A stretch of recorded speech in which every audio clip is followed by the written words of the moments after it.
back sa ating channel na It's a Trap.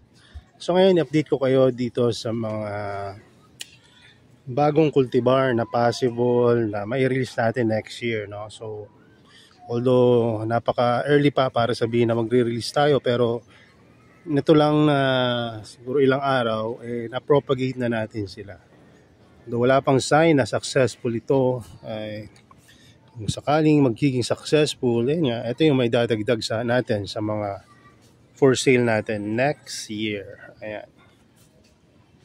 So ito, unahin na natin to mula dito, cup trap. So ito yung cup trap na matataba, no? Na hindi, yung isa kasi medyo payat, no? May isang cup trap na payat. No, ang tawag nila doon ay cup trap erect. Although maganda rin 'yon, mas trip ko lang tong medyo mataba kasi mas matibay. So hindi ko na iangat yung iba. Ipakita ko na lang sa inyo kasi under propagation nga sila. So baka magalaw-galaw natin ang gusto. So pagka kung pinapropagate nyo yung isang halaman, huwag nyo munang pakikailaman. So ayun yung mga dapat yung ginagawa pagka under propagation sila. So itong sumunod ay St. Patrick's Beard. So ilan pa lang ang meron nito. Although international, kilalang kilala na itong St. Patrick's Beard, isang classic na ito, ganyan yung itsura niya. So may mga ibang St. Patrick's Beard na halos hindi naglalabas ng mga traits. So ito yung talagang legit, no?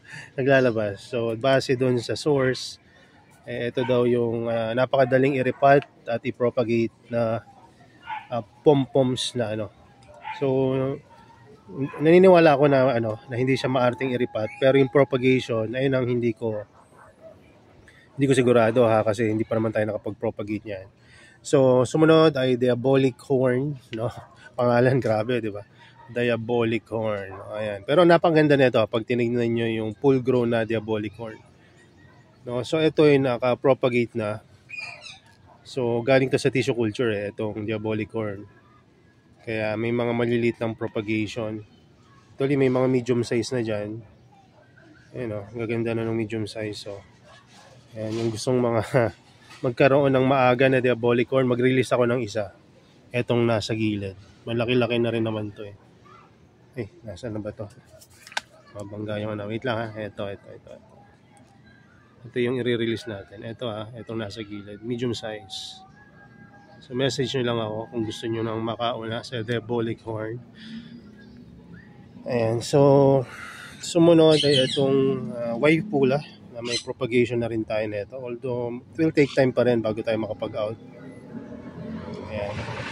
Isa to sa white Venus flytrap na pwede nating mai-out next year. Tapos doon naman sa ilang beses na nagme-message sa akin na mag-release na daw ako ng mga seed grown natin na yung 4 years na mahigit na seed grown dito. So ngayon pa lang tayo nag-repat sa mga individual planter nila. Kaya hindi pa natin ito na po-propagate, Kaya siguro early next year umpisa natin propagation nito. Pero at least alam nyo na meron tayong mga ganitong klase ng Venus flytrap. So ito napakaganda. Ang napipisil ko na pangalan dito ay DM Mimic.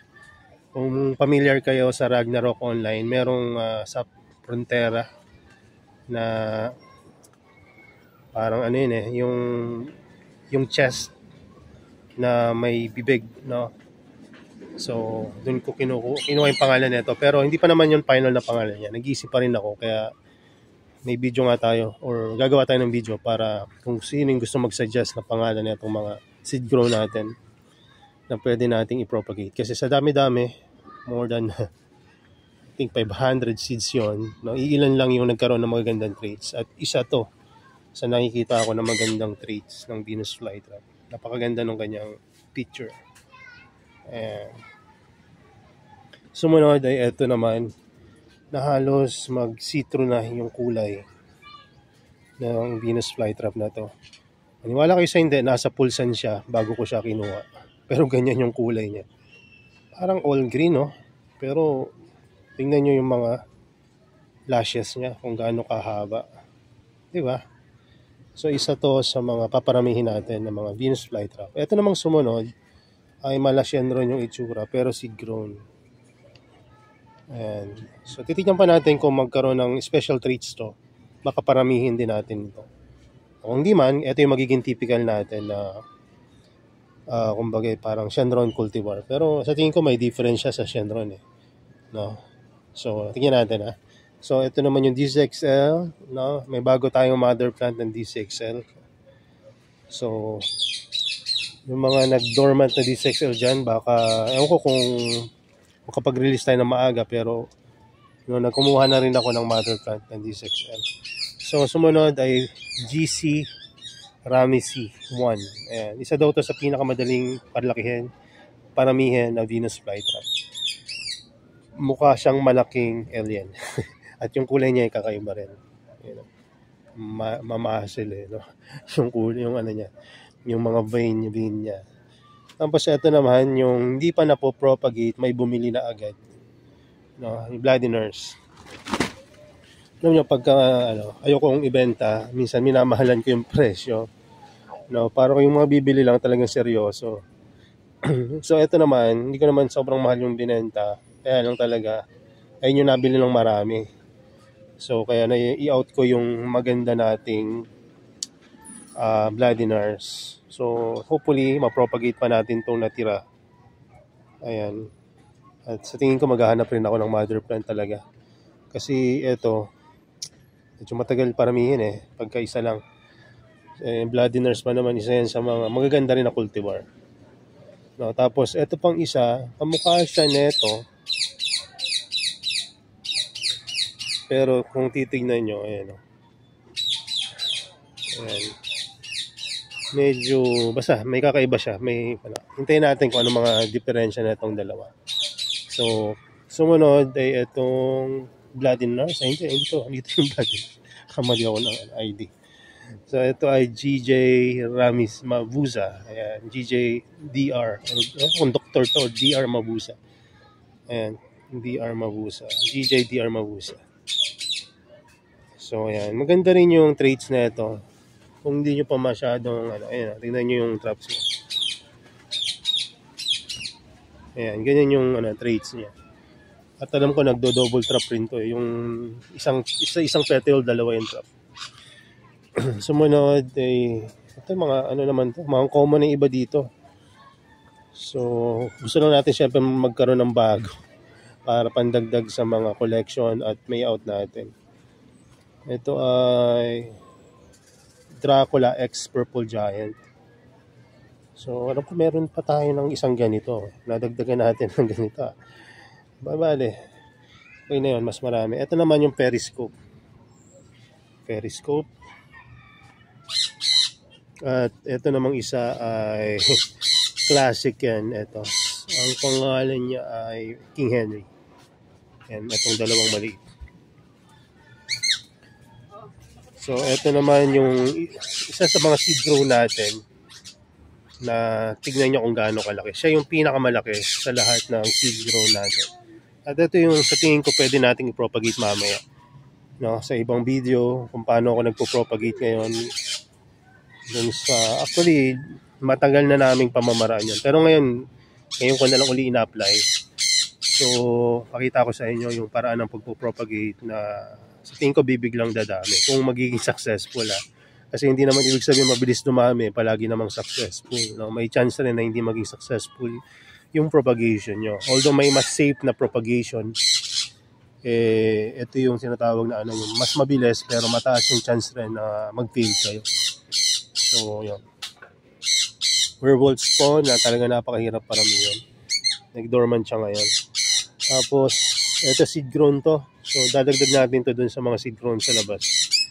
Pwede natin isama to kasi seed grown naman to. So, saka na natin kukunin kapag may mga traits na nakakaiba. So, ito, rin to, seed grown.